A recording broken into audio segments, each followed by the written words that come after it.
Msemaji wa ikulu ya Marekani Karoline Leavitt ametoa ufafanuzi wa kina kuhusu jinsi sera ya shinikizo la juu na vitisho vya Rais Donald Trump vilivyolazimisha Jamhuri ya Kiislamu ya Iran kuomba suluhu ya kijeshi. Inaarifiwa kuwa Rais Trump aliweka msimamo ambao haujawahi kushuhudiwa, akitoa makataa usiku wa jana kwa Iran kuchagua kati ya kuangamia kabisa au kukubali masharti ya Marekani.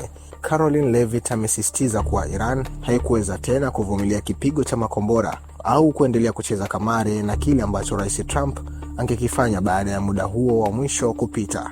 Marekani inasema ni vitisho hivi ambavyo viliambatana na operesheni Epic Fury vilivyoifanya Iran kubadili msimamo wake wa ghafla.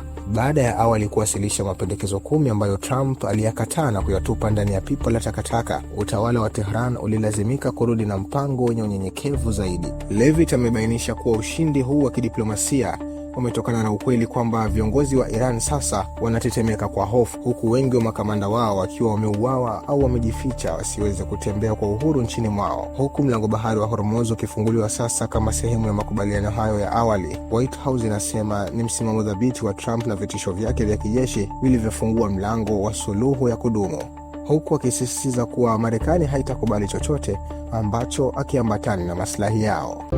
Al Bashir TV, dunia na Afrika kwa lugha yetu.